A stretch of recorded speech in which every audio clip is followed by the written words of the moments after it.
한 주 건너뛰었으니까 지지난주 내용을 좀 우리가 복기해 보면 좋을 것 같습니다. 이스라엘 백성들이 이제 다시 38년 만에 가나안 입성을 앞두고 있죠. 그런데 그 중요한 시점에서 어떤 일이 벌어지냐면 이 이스라엘 남자들이 모압 여자들에게 정신이 팔려서 그들과 음행에 빠지게 됩니다. 모압 여자들을 흠모하고 사랑의 포로가 되니까 어떻게 합니까? 그들이 이방 신들에게 제사 지낼 때 그들과 함께 가고 함께 절하고 이방 음식을 함께 나눠 먹습니다. 그래서 어떻게 됩니까? 이스라엘 백성으로서 가장 중요한 거룩함과 순결함을 다 잃어버리게 되는 것이죠. 자, 그런데 여러분, 이들이 누구입니까? 출애굽 2세대입니다. 광야에서 난 자들이란 얘기죠. 38년 전 가나안 정탐 때 자신들을 애굽에서 구원하신 하나님을 원망한 까닭으로 광야에서 사그러졌던 그 출애굽 1세대가 아닙니다. 전 세대와 완전히 다른 새로운 세대고 이제 이스라엘의 미래가 걸려있는 그런 사람들이에요. 그러니까 이들은 이전 세대와는 완전히 달라야 하는 그런 사람들이에요. 그것을 우리가 당연히 기대할 수 있는 거죠. 하지만 그들이 결국 어떻게 되었습니까? 이방 여인들과 음행하며 우상 숭배하는 자들로 떨어졌다는 사실입니다. 그것도 언제? 가나안 입성을 목전에 둔 상황에서. 이거 이스라엘의 상황을 보면요, 정말 눈뜨고는 도저히 볼 수가 없는 그런 상황인 거예요. 이에 하나님께서 그들에게 연병을 보내셨습니다. 수백 명, 수천 명, 수만 명이 눈앞에서 막 죽어가고 있습니다. 그런데 그런 와중에도 미디안 여인을 자신의 장막으로 이끌어가고 있던 한 이스라엘 자손이 있었어요. 여러분, 지금 이들의 상태가 어떤 상태인지, 옆에서 막 죽어가고 있는데 소용없는 거예요. 음행을 해야 되겠다는 거예요. 어떤 상황이었는지 여러분 감이 좀 오시죠? 자, 그런데 어떤 사람이 일어납니까?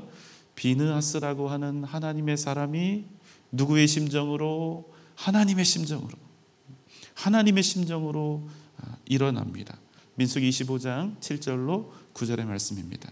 제사장 아론의 손자 엘르아살의 아들 비느하스가 보고 회중 가운데에서 일어나 손에 창을 들고 그 이스라엘 남자를 따라 그의 막사에 들어가 이스라엘 남자와 그 여인의 배를 꿰뚫어서 두 사람을 죽이니 연병이 이스라엘 자손에게서 그쳤더라.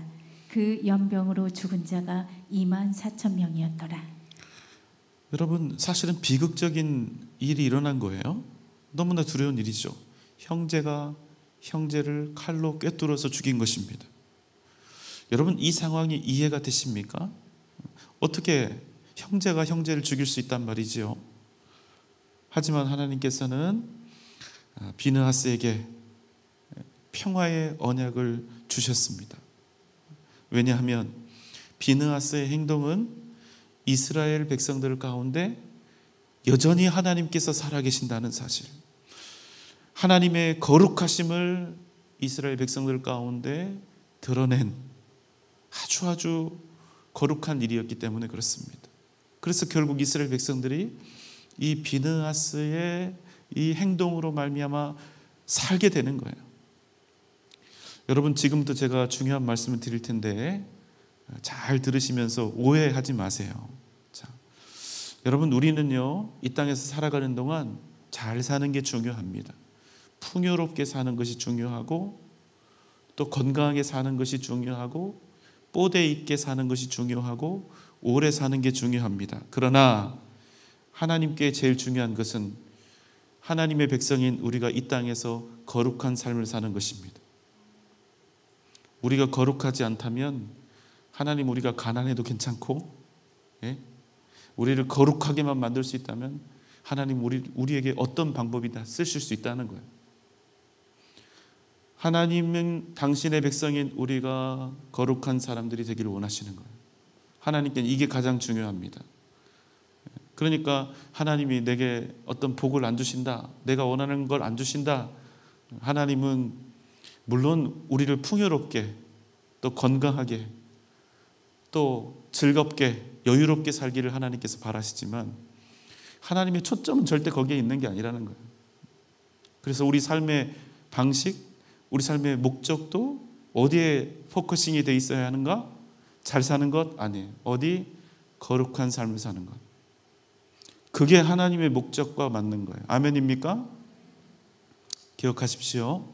공의가 없는, 거룩함이 없는 사랑은 부패한 편애에 불과한 것입니다. 더 중요한 사실, 어차피 아무리 사랑이 넘쳐나고요, 용서가 넘쳐나고 용납함이 넘쳐나도 거룩함이 없으면 그 사람은 반드시 멸망당하는 것입니다. 그러니까 사랑의 의미가 없어지는 거예요. 생각해 보세요.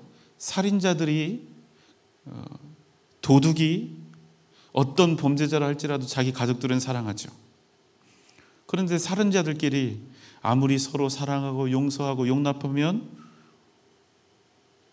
여러분, 그들이 나중에 살겠습니까? 죽겠습니까? 앞입니까? 뒤입니까? 죽는 거예요. 왜요? 거룩함이 없기 때문에. 우리는 무조건적인 사랑과 긍휼함을 원합니다. 우리가 하나님께 원하는 게 그거예요. 예수 믿는 사람들이니까 무조건 용서해야지, 무조건 사랑해야지, 이런 논리를 가지고 세상 사람들이 공격을 한단 말이죠. 그렇지 않습니다.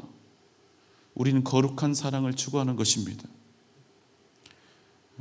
물론 하나님은요, 은혜로운 하나님이시고 무조건적으로 우리를 사랑하시고 무조건적으로 용서하시는 분이에요.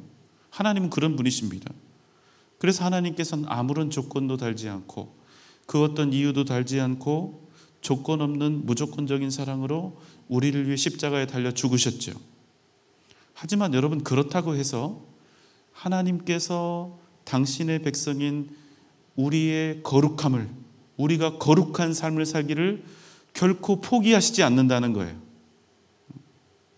여러분 이해하시겠죠? 하나님께서 우리를 구원하시는 것은 하나님의 무한한 사랑이고 조건 없는 사랑이지만, 그렇게 우리를 사랑하셨다고 해서 우리가 거룩한 삶을 사는 그 일을 포기하지 않으신다는 거예요. 그래서 하나님은 우리를 훈련시키십니다. 사랑한다 하고 내방치는 게 아니라 철저하게 훈련시키시고 철저하게 우리가 성숙하기를 바라시는 겁니다. 왜 그렇습니까? 주님께서 우리를 위해 십자가에 달려 죽으신 그 이유는 우리를 사랑하시기 때문임과 동시에 우리를 당신의 거룩한 백성으로 삼으시려는 이 영원한 목적이 있다는 사실을 우리가 기억해야 하는 것입니다. 그래서 하나님께서 우리는 사랑하시되 우리를 통하여 반드시 거룩함이 드러나게 하신다는 사실입니다. 이스라엘의 음행으로 무려 24,000명이 한날에 목숨을 잃었습니다.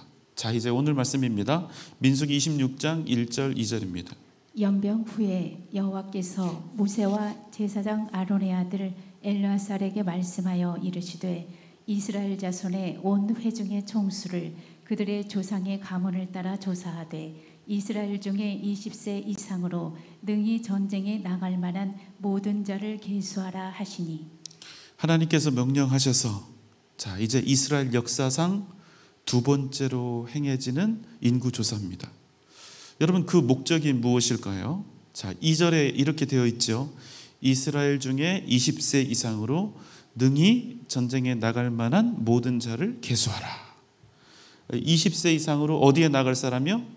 전쟁에 나갈 자를 계수하는 것입니다. 그래서 어떻게 합니까? 그 명령에 따라서 이제 모압 평지에서 대대적인 인구 조사가 이루어지게 되는 것입니다. 자, 장자 르우벤 지파부터 시작해서 시므온, 갓, 유다, 이사갈, 스불론, 요셉, 에브라임, 베냐민, 단, 아셀, 납달리까지 이렇게 12지파의 계수가 다 이루어졌어요. 자, 그래서 결과가 어떻게 나왔을까요? 51절입니다. 이스라엘 자손의 계수된 자가 60만 1,730명이었더라. 자, 그러니까 몇만 명인 거예요? 60만 명인 겁니다. 자, 그런데 이 60만 명이라고 하는 숫자는 과연 어떤 숫자일까요? 자, 출애굽기 12장 37절입니다. 이스라엘 자손이 라암셋을 떠나서 숫곳에 이르니 유아 외에 보행하는 장정이 60만 가량이요. 자, 여기도 몇만 명이라고 나와요? 60만 명이라고 나오는 겁니다. 이건 그러니까 전체 인구, 우리가 이제 추정하기를 200만 이상이라고 생각을 하는데, 추정하기에는 그런데 여기 나오는 60만은 20세 이상 어디에 나갈 만한 사람이에요? 전쟁에 나갈 만한 사람의 수를 계수한 겁니다. 자, 이 숫자가 현재 모압 평지에서 계수한 숫자와 출애굽했을 때 그 숫자가 같다는 거예요. 60만. 이 숫자의 의미를 한번 생각해 볼까요? 이스라엘이 애굽에서 나올 때 60만이었습니다. 그러니까 지금으로부터 40년 전이죠. 하지만 그들 중에 여호수아와 갈렙 이 두 사람을 제외하곤 한 사람도 빠짐없이 전부 다 어디에서 죽었어요? 광야에서 죽었습니다. 그게 출애굽 1세대죠. 자, 그리고 나서 가나안을 목전에 두고 인구조사를 했는데 또 해보니까 몇 명이라고요? 60만 명. 자, 여러분 이게 무슨 의미일까요? 20세 이상의 숫자, 전쟁에 나갈 그 숫자를 다시 셌는데 어떻습니까? 맨 처음 출애굽할 때의 그 수와 똑같다는 거예요. 하나도 달라진 게 없어요. 40년이나 흘렀는데, 정확히 38년이나 흘렀는데 하나도 달라진 게 없어요. 이 가나안이라고 하는 이 거대한 문제, 이 문제 앞에 40년 전과 지금 아주 동일하고 완벽하게 똑같은 조건과 상황으로 다시 서게 되었다는 것입니다. 여러분 이제 어떻게 할까요? 하나도 바뀐 게 없어요. 여러분 40년이 흘렀으면 사실 인구가 몇십만이라도 늘 수 있는 거 아닙니까? 1세대가 그랬듯이 여러분 어떻게 할까요? 광야로 다시 도망갈까요? 아니면 죽으면 죽으리라 죽을 각오를 하고 가나안을 향해서 진군에 들어갈까요? 여러분 한번 얘기해 보세요. 우리가 이미 이스라엘이 가나안을 정복했다는 사실을 아니까 우리는 믿음으로 가나안을 향해 나아가야 한다. 아멘. 이렇게 하겠죠. 아니요. 만약 우리가 그 결과를 모른다면, 우리가 지금 이스라엘과 같은 그런 형편 속에 있다면 우리는 과연 어떤 선택을 하게 될까요? 여러분 광야로 가는 편이 낫겠습니까? 아니면 죽더라도 믿음으로 살다가 죽어야 될까요? 상황이 하나도 좋아지지 않았습니다. 숫자가 하나도 늘지 않은 거예요. 여전히 처음과 똑같습니다. 40년이나 흘렀는데 여전히 싸울 수 있는 숫자는 60만이에요. 정확히 60만. 어떻습니까? 여전히 이 숫자를 가지고는 가나안을 쳐들어갈 수가 없는 거예요. 무슨 말입니까? 믿음만으로는 살 수 없다는 거예요. 믿음만 가지고는 가나안으로 쳐들어갈 수가 없는 겁니다.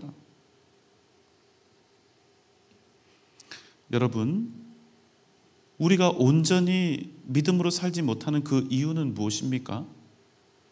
왜 지금은 못하겠다고, 지금은 안 되겠다고 그렇게 얘기를 하지요? 왜 우리는 자꾸만 나중에 하겠다고 합니까? 조건과 상황이 나아지면 왜 그때 하겠다고 하지요? 그때는 정말 내가 믿음으로 살겠다고 왜 그렇게 자꾸 이야기를 하죠? 우리는 지금이 아니라 나중에 상황과 형편이 좋아지면 잘하겠다고 하죠. 그런데 여러분 그런 다짐, 그 다짐대로 잘 될 수 있을까요? 여러분 결론적으로 이스라엘이 어떻게 되었습니까? 가나안에 들어가서 먹을 것도 삶도 풍요로워지니까 어떻게 되었습니까? 자, 가나안에 들어가니까 모든 조건이 완벽해요. 자신들에게 가나안을 주신 하나님을 이제는 정말로 제대로 잘 섬길 수 있는 그 모든 조건이 다 완비되었는데 그들이 어떻게 합니까? 하나님 더 잘 믿고 더욱 믿음으로 살 수 있을 줄 알았는데 오히려 그들이 가나안에서 젖과 꿀이 흐르는 그 축복의 땅에서 그들은 오히려 하나님을 떠나서 우상 숭배하고 패역의 길을 걸어갔다는 거예요. 상황과 조건이 완벽해졌는데 말이죠. 여러분 우리가 그렇게 고백하잖아요. 상황이 좋아지면, 저한테 지금 어려운 형편들이 있고 이런저런 일들이 있는데 이런 상황, 이런 조건 다 정리되고 좋아지면 제가 믿음으로 온전히 살겠습니다. 그러잖아요. 그런데 여러분, 이 말은 내가 믿음으로 살겠다는 말입니까? 살지 않겠다는 말입니까? 여러분, 앞입니까? 뒤입니까? 마음은 알겠어요. 살고 싶은 마음은 알겠는데 제가 상황 좋아지고 조건 형편 해결되면 제가 하나님 잘 믿고 충성하겠습니다. 이 말은 믿음으로 살겠다는 거예요? 안 살겠다는 거예요? 앞입니까? 뒤입니까? 뒤예요. 여러분 한번 생각해 보세요. 지금 믿음으로 살지 않는 사람이 상황 좋아지면 나중에 믿음으로 살 수 있겠냐는 거예요. 그런 일은 없다. 없어요. 절대로 그런 일은 없어요.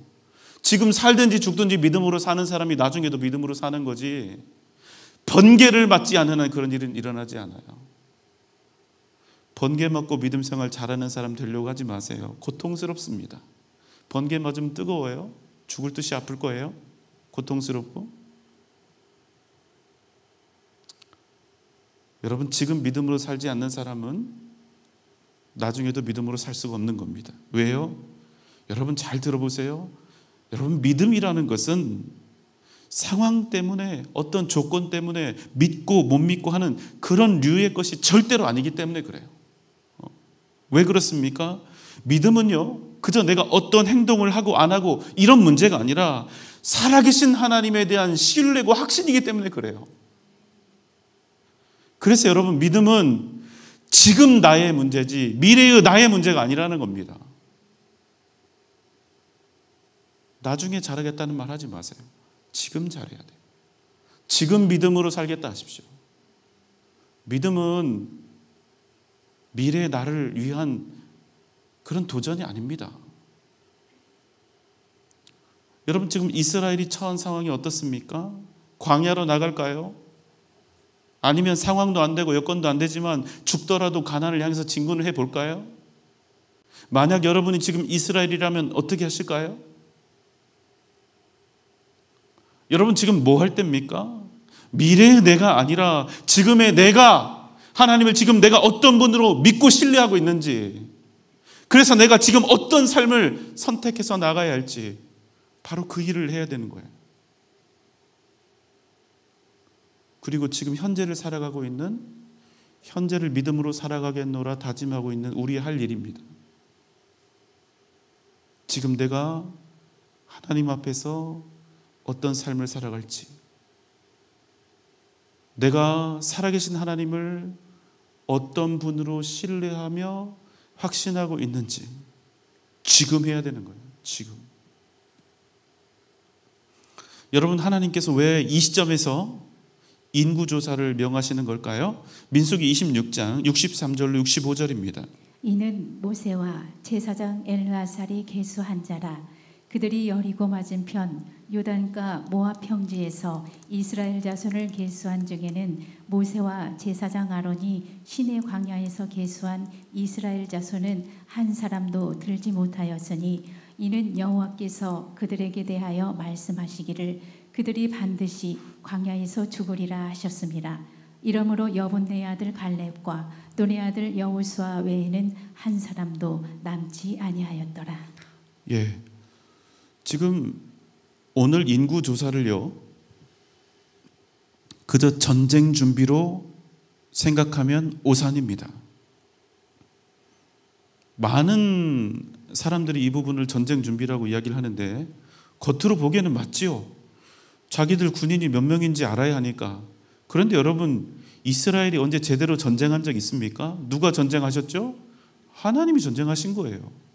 그러니까 지금 하나님의 의도와는 전혀 달라요. 이걸 전쟁 준비라고 생각하는 것.